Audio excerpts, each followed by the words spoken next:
Bom, essa é uma homenagem para o Dia das Mães. Feliz Dia das Mães para todas as mães.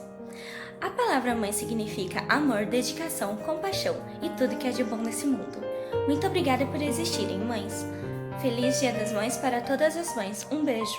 Para o Dia das Mães. Mãe é amor, mãe é paixão, mãe é alegria, mãe é emoção. E por isso trago ela aqui dentro do meu coração. Tô aqui para desejar um Feliz Dia das Mães para todas as mães, que Deus possa estar abençoando a vida de vocês, que vocês possam continuar sendo essas pessoas incríveis, maravilhosas, que alegram todos os nossos dias. Feliz Dia das Mães para todas as mães e que Deus possa abençoar a vida de vocês assim como vocês abençoam a nossa. Um grande abraço, valeu! Olha, hoje eu tô aqui porque eu quero desejar um Feliz Dia das Mães para todos vocês. Eu espero que Deus abençoe muito o seu caminho, igual você abençoe nossas vidas. Peço que Deus cuide muito de vocês, como vocês cuidam dos seus filhos. E é isso que eu tenho pra dizer. Olá, eu sou o Guilherme, sou filho da Viviane. E não só hoje, como todos os dias é Dia das Mães, né? Pra mim eu acho isso. Então eu vou falar um pouquinho sobre a senhora Viviane. Então, parabéns pra mulher que você é, guerreira, batalhadora. Nunca deixou eu e meu irmão sozinha. No hospital, sempre ficou do meu lado. E chorou às vezes também, eu lembro. E tá de parabéns pela mulher que você é. Que te amo muito. Beijos do seu filho Guilherme. As mães para todas as mães dessa igreja. Que Deus abençoe vocês e que esse dia seja um dia muito feliz e muito gratificante para vocês. Que Deus cuide de vocês da mesma maneira que vocês cuidam da gente. Obrigado por tudo, mãe. Eu vim desejar um Feliz Dia das Mães para todas as mães que cuidaram da gente desde pequenos. Agora é a nossa vez de cuidar de vocês. Feliz Dia das Mães.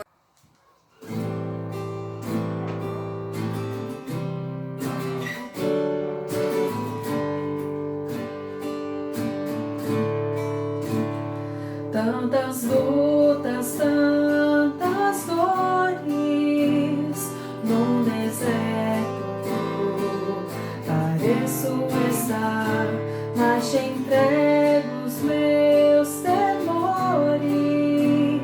Sei que em ti, Senhor, posso confiar. Quero trazer à memória aquilo que me dá esperança.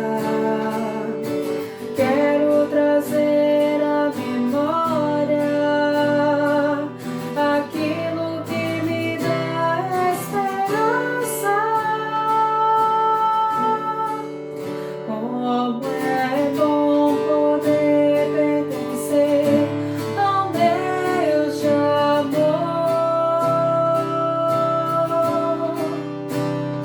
Como é bom poder confiar em tua fidelidade. Eu descanso em ti. Eu espero em ti.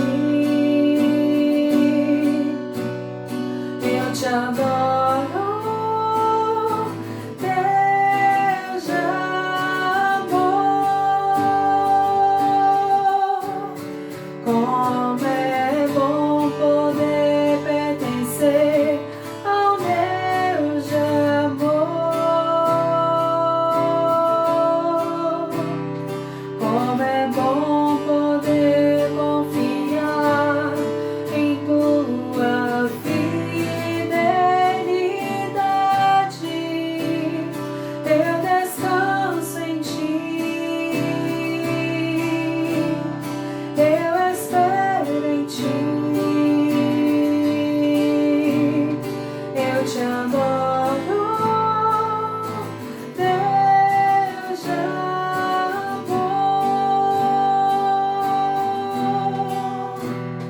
Eu te adoro, Deus de amor.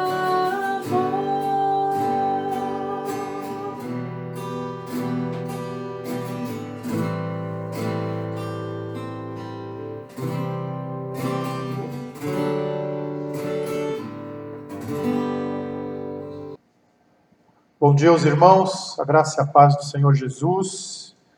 É domingo, dia das mães, e eu quero ler para você um salmo. Nós cantamos aí, como é bom pertencer a um Deus de amor. Espero em ti, eu te adoro, Deus de amor. A maternidade é uma metáfora do amor de Deus. Diz assim o Salmo 131. Senhor, não é soberbo o meu coração, nem altivo o meu olhar. Não ando à procura de grandes coisas, nem de coisas maravilhosas demais para mim. Pelo contrário, fiz calar e sossegar a minha alma, como a criança desmamada se aquieta nos braços de sua mãe. Como essa criança é a minha alma para comigo. Espera, ó Israel, no Senhor, desde agora e para sempre. Amém? Eu quero orar com você nessa manhã, quero agradecer pela vida das mamães da nossa igreja e pedir a Deus que Ele nos dê um dia muito abençoado, um dia na presença dEle, um dia muito precioso de gratidão, de expressão de amor por nossas mamães. Feche os teus olhos, vamos orar. Deus, como é bom nós pertencemos a Ti, Senhor. Como é bom sabermos que temos um Deus que nos acolhe nos seus braços, que nos sacia em todas as nossas necessidades espirituais, a ponto de podermos descansar, a ponto de podermos sentir plena segurança, como uma criança que se aquieta no colo de sua mãe após ser nutrido, após ser alimentado. Oh Deus, como é bom nos sentirmos assim. E muito obrigado, Deus, porque o Senhor nos abençoou através da vida das nossas mães, o Senhor nos deu vida, o Senhor nos fez vir à existência e nós te louvamos, Pai, por nossas mamães. Muito obrigado, Deus, pelo carinho, pelo amor que elas dedicam a cada um de nós, que elas dedicaram a cada um de nós. Muito obrigado, Deus, pela expressão, Pai, pelo testemunho que elas dão do seu amor, Deus, do seu cuidado para conosco.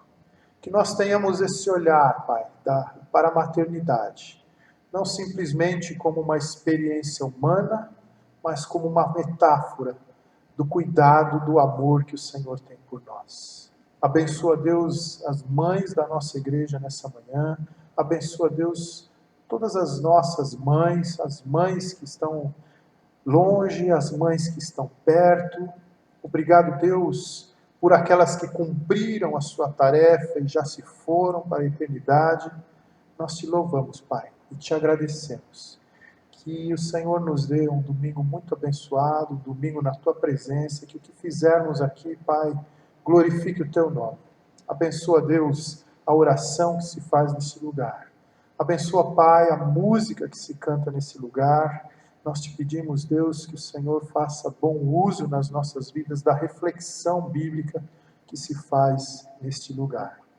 Muito obrigado, Deus, pelos irmãos que estão conosco, por aqueles que vão assistir mais tarde, que esse dia e esses momentos juntos, ó Deus, alcance os nossos corações, alcance a nossa mente, alcance a nossa alma com bênçãos celestiais.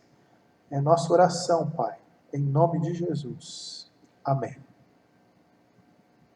Muito bem, nós vamos estudar agora a primeira carta, as cartas pastorais, as cartas que Paulo enviou a Timóteo e a Tito.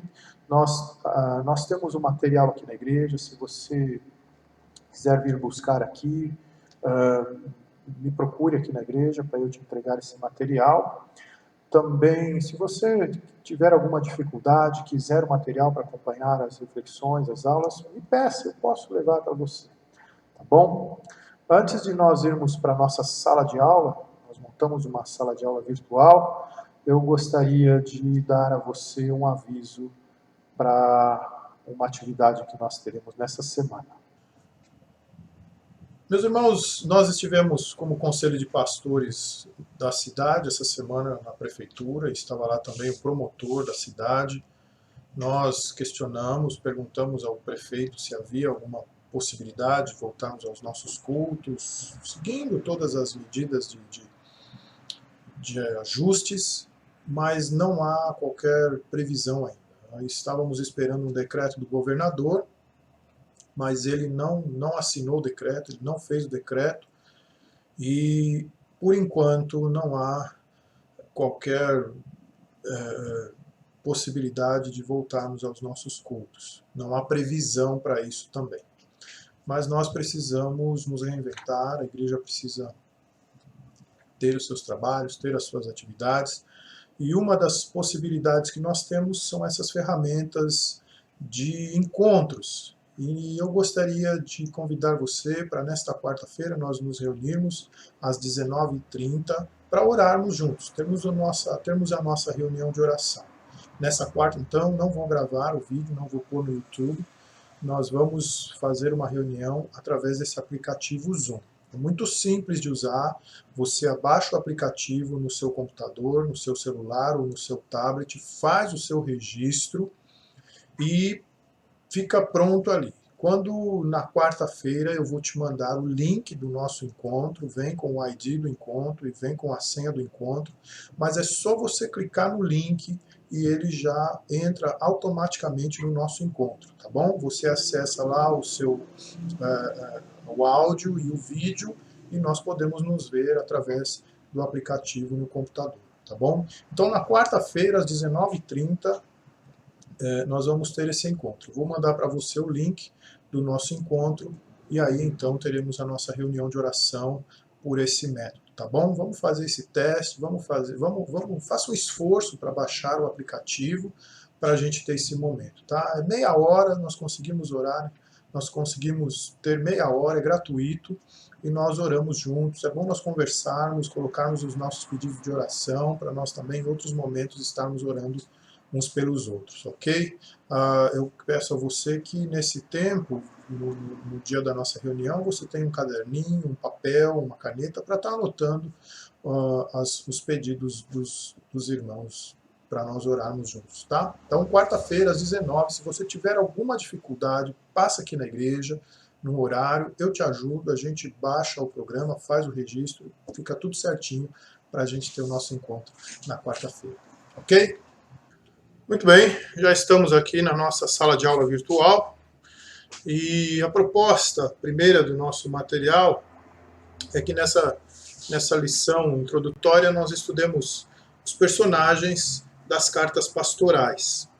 Os objetivos da nossa lição, o alvo da nossa lição é saber conhecer os personagens principais dessas cartas, o temperamento de cada um, o ministério de cada um, de forma bem sucinta, bem resumida, as lutas e as preocupações desses personagens com a missão da igreja, com a saúde espiritual da Igreja de Jesus. Também é o objetivo, o alvo da nossa lição, nos identificarmos, sentirmos as similaridades de temperamento, de atitude dos personagens em relação à nossa pessoa. Imagine que é importante que nós nos vejamos nos personagens das cartas, das pastorais. E aí, então, isso deve provocar em nós algum crescimento, algum desenvolvimento no que diz respeito ao nosso agir ministerial, ao nosso agir como testemunhas da pessoa de Cristo, obedecendo o ID de Jesus, ok? Então, as pastorais têm, o nosso estudo de hoje tem esse objetivo, uma identificação nossa com as personagens das cartas. O versículo-chave que nós temos aí é 2 Timóteo 3, 14 e 15, você, porém, deve permanecer fiel àquilo que lhe foi ensinado. Sabe que é a verdade, pois conhece aqueles de quem aprendeu. Desde a infância lhe foram ensinadas as Sagradas Escrituras, que lhe deram sabedoria para a salvação. Salvação que vem pela fé em Jesus Cristo. Depois que Paulo foi solto da prisão domiciliar em Roma, ele prosseguiu com sua missão, com as atividades que já estava desenvolvendo no mundo conhecido da época, Dalmácia, Grécia, Ásia, Galácia, Roma. O seu objetivo era chegar à Espanha. E ele sabia que sua carreira já estava chegando ao fim e desejava que as igrejas estivessem mais coesas, mais organizadas, estivessem fundamentadas de fato na sã doutrina, a fim de que as igrejas dessem continuidade ao trabalho de proclamação, de anunciação do Evangelho de Cristo. Uma das formas que Paulo se valeu para cumprir esse seu objetivo de organização, de sedimentação do seu trabalho nas igrejas, foi escrever cartas. Escreveu cartas aos pastores dessas igrejas.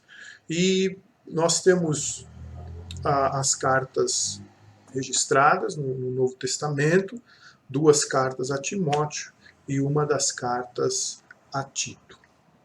E cada uma das chamadas cartas pastorais, então, trata das tarefas especiais, tanto de Timóteo como de Tito, né, do que eles tinham que exercer.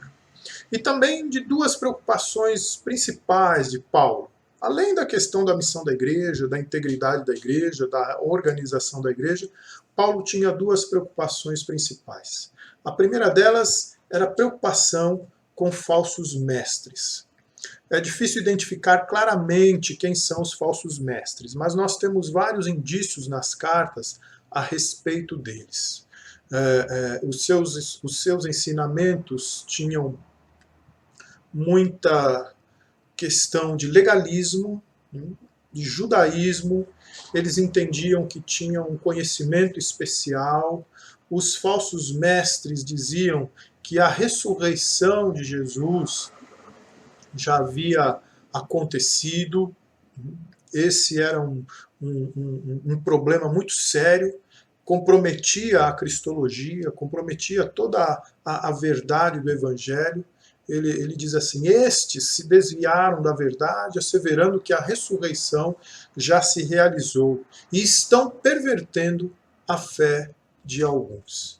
Esses líderes também tumultuavam alguns relacionamentos na igreja, eles davam uma certa ênfase à salvação pelas obras, e Paulo então reage de forma enérgica, né? Promoviam imoralidade, enfim, prejudicavam a missão da igreja. Então, Paulo escreve a Tito e a Timóteo para que eles se oponham a esses líderes e corrijam esses erros na igreja. Então essa era uma preocupação muito grande de Paulo, preocupação com o ensino dos falsos mestres, dos falsos profetas. A outra preocupação de Paulo era com a verdade. As cartas de Timóteo e Tito não são guias exaustivos para o governo eclesiástico, mas ainda assim essas cartas nos permitem entender melhor a organização da igreja primitiva. São vislumbres assim de situações em que a liderança da igreja se envolve, se adapta a algumas necessidades da época, e isso compromete a veracidade da fé, isso compromete o ensino dos apóstolos. Então esses textos trazem resumos de doutrinas apostólicas essenciais e que Paulo desejava que seus leitores preservassem e colocassem no centro da vida da igreja, que colocassem também no centro de sua vida. 2 textos que são bem fortes nessa preocupação de Paulo com a verdade são 1 Timóteo 3,16. Sem dúvida, este é o grande segredo da nossa fé. Cristo foi revelado em corpo humano, justificado pelo Espírito, visto por anjos, anunciado às nações, crido em todo o mundo e levado para o céu em glória. Assim está na nova versão transformadora. E o outro texto em Tito, no capítulo 3, os versos 4 e 5. Mas quando Deus, nosso Salvador, revelou sua bondade e seu amor, Ele nos salvou, porque não porque tivéssemos feito algo justo, mas por causa de sua misericórdia. Ele nos lavou para remover os nossos pecados, nos fez nascer de novo e nos deu vida por meio do Espírito Santo. Então, nessas cartas e com esses ensinamentos, com essa ênfase na pessoa de Cristo, Paulo insiste para que os cristãos vivam em conformidade com a nova vida em Cristo, vivam em conformidade com todo o significado e com a suficiência da pessoa de Cristo para a salvação. Então, o autor faz esse desafio à igreja, né, a levar as boas novas adiante de forma fiel, de forma coerente com a doutrina dos apóstolos, proclamando a presença de Deus no mundo e vivendo de acordo com essa realidade. Então, nas cartas pastorais, esse é Paulo, um homem já idoso, que já tinha cumprido uma parte muito considerável de toda a sua missão e que tem essa preocupação de deixar a Igreja de Jesus alicerçada no fundamento dos apóstolos. O fundamento dos apóstolos, segundo os textos que nós lemos, é uma cristologia muito coerente com toda a obra sacrificial de Jesus e salvífica de Jesus. As bases do Evangelho não poderiam ser comprometidas. Isso estava acontecendo na igreja de Éfeso, na igreja de Creta, quando falsos mestres se infiltraram entre a igreja e estavam comprometendo todo o ensino a respeito da pessoa de Cristo e, consequentemente, a verdade do Evangelho. Esse era Paulo, a sua preocupação, o seu trabalho em escrever as cartas. Em seguida, na sequência, a primeira pergunta, né, que esse estudo nos faz: será que temos a mesma preocupação com a verdade e o desejo de ensiná-la como Paulo? Como Igreja de Jesus, nós proclamamos o senhorio de Cristo, a suficiência de Cristo, a salvação pela graça. Essas são as bases da nossa fé, da fé cristã. O outro personagem que nós temos é Timóteo, chamado de filho na fé. Então, Timóteo, ele era um homem convertido, ele era da cidade de Listra, seu pai era grego, sua mãe judia, e Timóteo aprendeu sobre Cristo através de sua mãe, que provavelmente também era convertida. A sua mãe Eunice e sua avó, diz o texto, que lhes ensinaram as sagradas letras, as sagradas escrituras. Hoje é Dia das Mães e nós queremos abrir um parênteses aqui mais uma vez para parabenizá-las. Na carta de Timóteo nós temos aí uma ênfase de Paulo mostrando a importância de uma mamãe ensinar o Evangelho ao seu filho. Nós não sabemos se Eunice e Lloyd ensinaram o Evangelho de Cristo a Timóteo. Certamente não. Elas ensinaram as profecias, elas lhe ensinaram o conteúdo do Antigo Testamento, elas eram judias, e através das profecias, através do ensino delas, Timóteo conheceu a Jesus. Isso quer dizer que o ensino delas foi muito coerente com a fé cristã, porque facilitou a vida de Timóteo a entender que aquelas profecias às quais elas se referiram no ensino a ele diziam respeito à pessoa de Jesus. Então Timóteo aprendeu sobre Jesus através de sua mãe.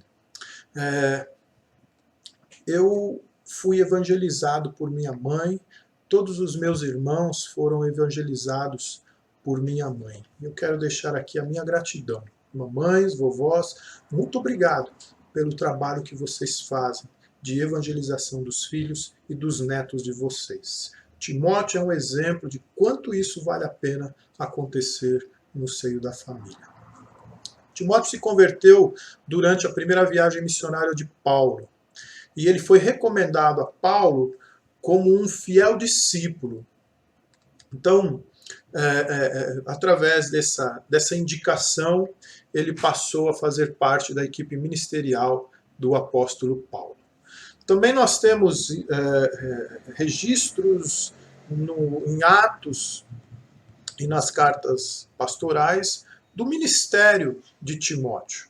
Ele acompanhou Paulo em suas viagens missionárias por mais de 15 anos. Ele foi a Tessalônica encorajar os irmãos em virtude de perseguição. Isso está lá em 1 Tessalonicenses 3, de 1 a 10. Ele trabalhou com Paulo em Corinto, 2 Coríntios 1, 19. Esteve com Silas em Bereia e depois em Atenas, Atos capítulo 17. Ele foi enviado a Macedônia e depois para Corinto. Estava em Roma quando Paulo, nessa ocasião em que Paulo foi preso a primeira vez, ele esteve com Paulo. Quando Paulo escreve as cartas da prisão, ele menciona Timóteo. Timóteo está com ele na ocasião. E era um homem muito apreciado por Paulo. Paulo tinha uma grande afeição por Timóteo e o chamava de meu filho, amado e fiel no Senhor.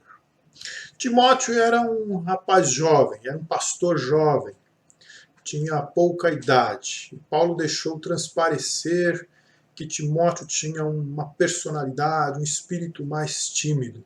Paulo diz assim para ele: não seja negligente para o dom que você recebeu. Parece que Timóteo não tinha muita confiança em si, e talvez Paulo estivesse preocupado com sua falta de experiência, exortando a ser exemplo dos fiéis, apesar de sua pouca idade. Ele diz para que Timóteo não deixe que ninguém despreze a tua mocidade. Timóteo também foi admoestado, foi chamado a atenção de Paulo para que não se entregasse aos prazeres da mocidade ou ao simples exercício físico, mas ele se dedicasse ao exercício da fé. Aqui nós temos uma lição para os jovens. Há muitas coisas que encantam a juventude e que levam de nós, sequestram de nós a atenção aos exercícios da fé. A juventude, ela se encanta, a mídia, a diversão, o lazer, o próprio cuidado com o corpo, e outros cuidados dos jovens, outros interesses típicos da juventude, da adolescência, têm um potencial muito grande de levar embora a atenção que deve ser dada à vida espiritual. Então eu quero dizer para você aqui, meu jovem, adolescente que está assistindo essa aula, preste atenção nisso. Deus não nos deu espírito de covardia, mas de poder, de amor e moderação. Moderação, essa é a palavra. Essa palavra é muito forte na carta de Paulo a Timóteo. Moderação, Timóteo. Não se encante com as coisas da juventude em demasia, de forma muito acentuada, mas na medida correta, para que a tua atenção não seja desviada, para que você não perca o foco em desenvolver o dom que há em ti, em crescer na tua fé, em desenvolver a tua relação com Deus. Então, meus jovens, fiquem atentos com isso, com os jogos eletrônicos, com os exercícios físicos, com os encantos da juventude com relação aos relacionamentos amorosos, às paixões, até mesmo com os estudos, com a formação. Tenha tudo isso em boa medida, de forma que não atrapalhe a tua vida espiritual, de forma que não te faça distanciar-se de Deus, tá bom? Uma outra característica de Timóteo é que ele não gozava de boa saúde, sofria problemas estomacais, e Paulo aconselha a se cuidar tomando um pouco de vinho por causa do seu estômago e das suas frequentes enfermidades. E Paulo diz assim para Timóteo: Timóteo, fortifique-se na graça que há em Cristo. 2 Timóteo 2:1. Essa é a nossa fonte de energia, a nossa fonte de poder, de força, a graça que há em Jesus Cristo. Então, não é interessante para nós nos escondermos atrás de um temperamento tímido, de uma personalidade introvertida, como desculpa para não fazer a obra do Senhor. Pois o Senhor não nos deu espírito de covardia, mas de poder, de amor e de moderação. Ok? Muito bem. E também nós temos aqui, falando em Timóteo, do fruto do Evangelho. Paulo designou Tito para a igreja de Creta. Ele deveria trabalhar para o crescimento da igreja que havia sido plantada naquela ilha. E Timóteo foi designado para a comunidade em Éfeso, combater os falsos mestres que comprometiam a doutrina de Cristo, eleger e ordenar presbíteros e organizar ajuda para as viúvas que realmente precisavam ser atendidas. Veja como Paulo é coerente nos seus ensinos, meus irmãos. Ele deixa muito claro que a nossa salvação tem toda a sua suficiência na pessoa de Cristo. Em Timóteo ele diz que não foi por algo justo que nós fizemos, que fomos alcançados pela salvação. Mas ele também não deixa de dizer, olha, cuidem das viúvas, daquelas que precisam ser cuidadas, façam boas obras. Na carta de Tito ele enfatiza bastante essa questão das boas obras. Paulo entende que não poderia estar com Timóteo pelos próximos dias, iria demorar para ter a chance de visitá-lo, e ele então pede que Timóteo se aplique à leitura pública da Escritura, à exortação e ao ensino. Paulo deixa clara sua preocupação em deixar a igreja organizada, bem encaminhada, com seus pastores e firmes na doutrina de Cristo. A igreja, ele trata nessas cartas de forma muito objetiva, muito sucinta, dessas prerrogativas básicas da igreja. Mantenham a doutrina correta em Cristo, né? Entendam o papel de cada um, de cada grupo na igreja,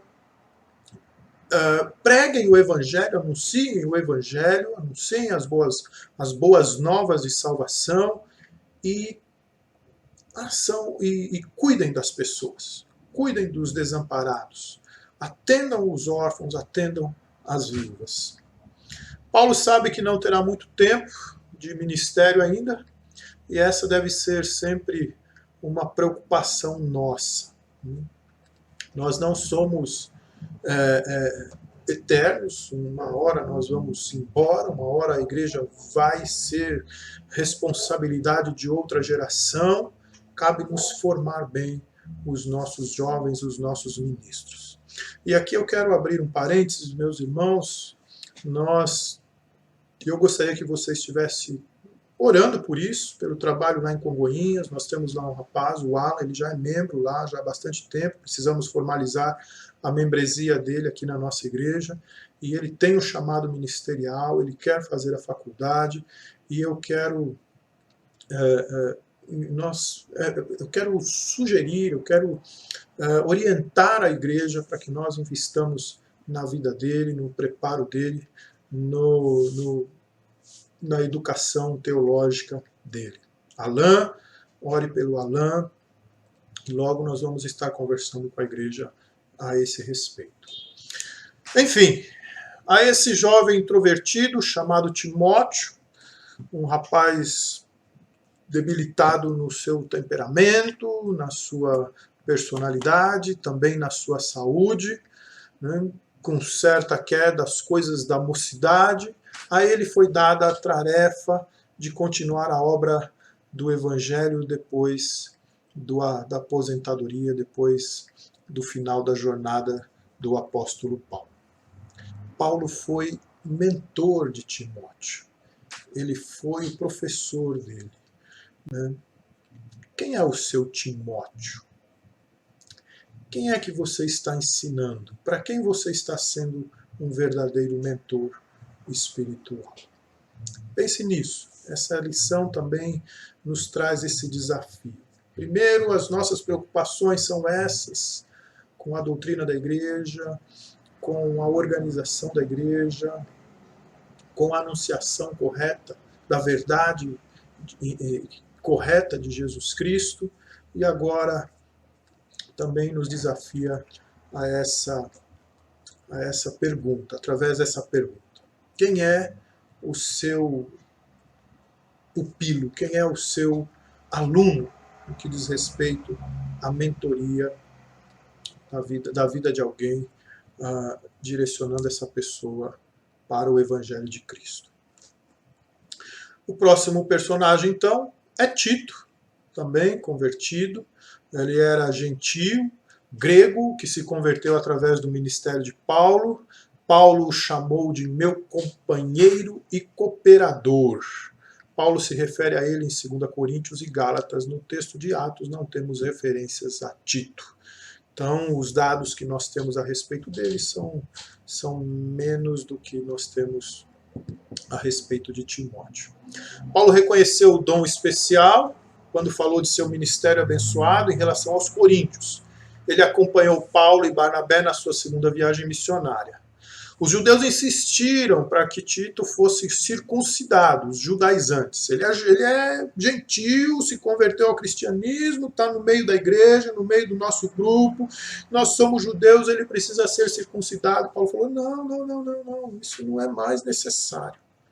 A lei, os costumes, as tradições não tem mais qualquer influência, qualquer relação com a salvação. Mais uma vez, Paulo insistindo na suficiência de Cristo e não permitiu que Tito fosse circuncidado.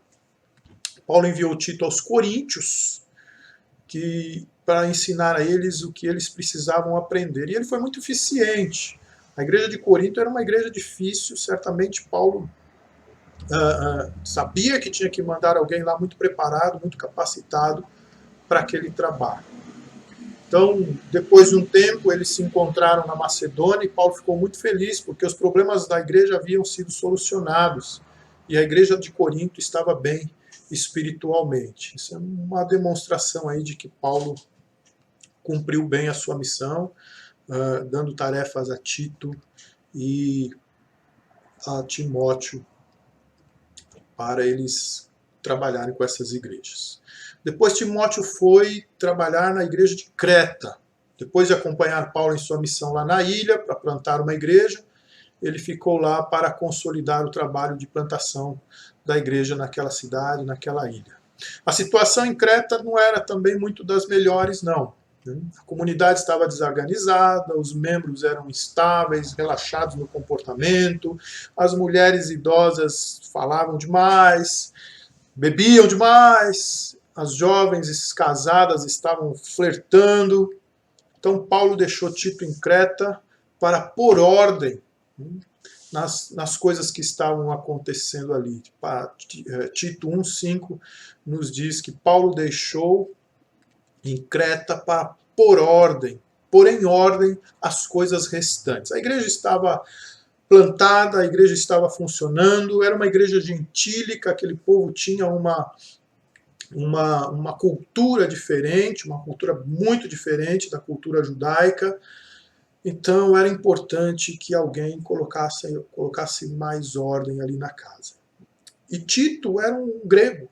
Ele conhecia bem aquele ambiente, ele conhecia bem aqueles costumes e já conhecia bem os princípios, os fundamentos, as doutrinas da fé cristã. Ele tinha habilidade para trabalhar com aquele povo, tanto em Corinto como em Creta. Então, um dado interessante da carta é que 6 vezes na carta Paulo menciona a necessidade de fazer boas obras. E devia haver alguma confusão. Se a salvação é pela graça, então por que temos que fazer boas obras? Então, Tito deveria explicar a eles como que esse amor pelo próximo deve brotar da graça de Jesus que alcança o nosso ser. Muito bem.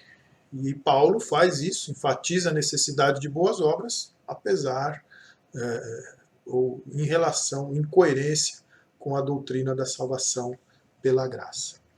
Tito era o homem para as tarefas difíceis, confiável, com muito tato e tranquilizou situação complicada em várias ocasiões. Essa lição, então, meus irmãos, sugere algumas perguntas para nós, que eu gostaria de deixar aqui para você nessa manhã. Você se identifica com as preocupações de Paulo quanto aos ensinos comprometedores da doutrina de Cristo na igreja e a preservação do Evangelho? Essa pergunta, além de suscitar em nós essa questão da preocupação, deve suscitar em nós também a questão do discernimento. Existem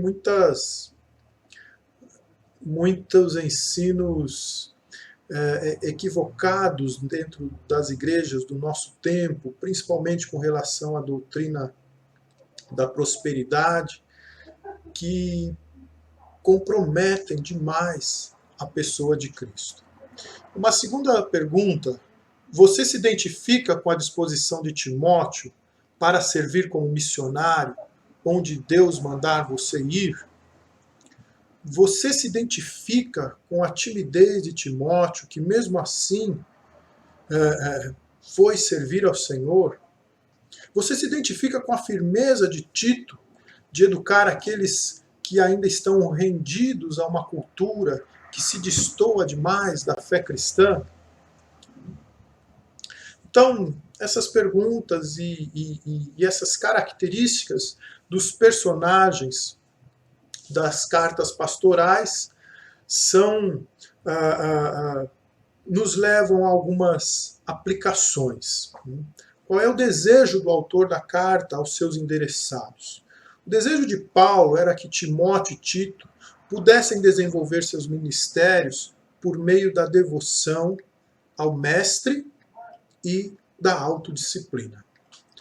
Paulo, então, além de resolver as suas preocupações com a igreja, ele também ensina os seus companheiros de ministério a serem disciplinados e a desenvolverem bem o seu trabalho. A carta é endereçada primeiramente a dois pastores. As cartas são endereçadas a dois pastores, Timóteo e Tito.